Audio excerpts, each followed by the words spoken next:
obviously, you're very much in must-win territory. Martinsville, you were great. Bristol, dirt. Is there any other kind of tracks that you were like pointing at? Maybe even this one about like of places to like check off a win, your best chances.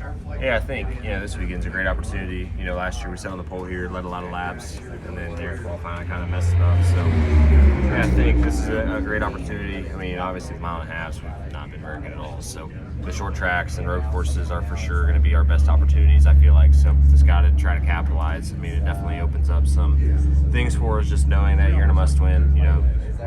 We're somehow only 4 points off the cup line in the first place, and so we had a kind of points race to a certain extent. Where now it does open up a lot of scenarios for us to just go and be aggressive as we need to be, and know every weekend what we have to do from a point standpoint, things like that. So that part of it is going to be a little bit nicer.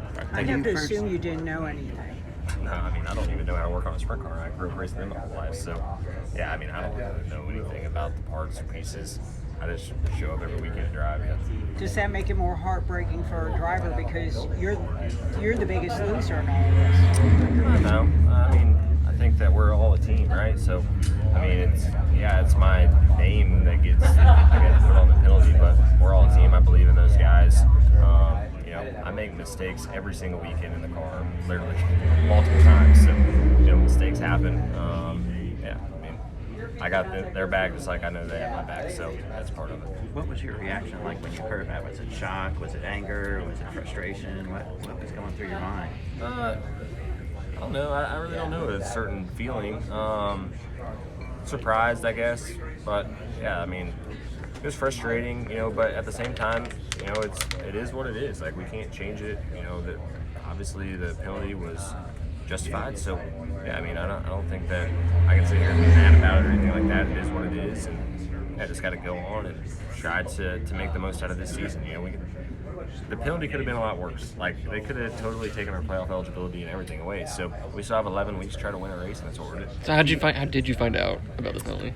NASCAR called me and just let me know that there's going to be a penalty coming, and the team called me like 5 minutes before, I guess because NASCAR just called me. So yeah, I was in the simulator when I found out. Do you talk to your guys now? Like, hey, do you give any advice or say like, hey, let's not do this again, or do you just stay out of it and they'll do what they do and you'll do what you do?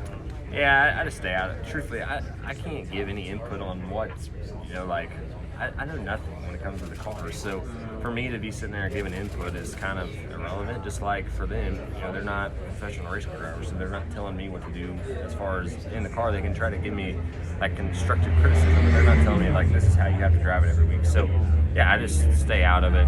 Truthfully, there is some drivers that probably understand what's going on and know what's going on in the car. I'm not that way. So for me, I mean, you could tell me any part of the car. I don't even know what it probably does. So yeah, I just stay out of it. Is it any more frustrating that you run great with this part? Yeah, I mean, that part's always frustrating, right? But, I mean, truthfully, we've been off speed-wise all year long, so we just have to, take advantage of the opportunities we know where we can go win. And the mile and a half has just been a struggle for us. And even, last year, it was the same way. Like, we just weren't very good on the mile and a half. So, yeah, I mean, it's frustrating regardless, even if you would have won the race and something like that happens. But, yeah, it is frustrating just from a speed standpoint. But I know that everybody at SHR has been working extremely hard to try to make our cars just truthfully even drive better on the mile and a half. So hopefully we can continue to get better. I feel like we've made strides. It's just not as big as strides as everybody else.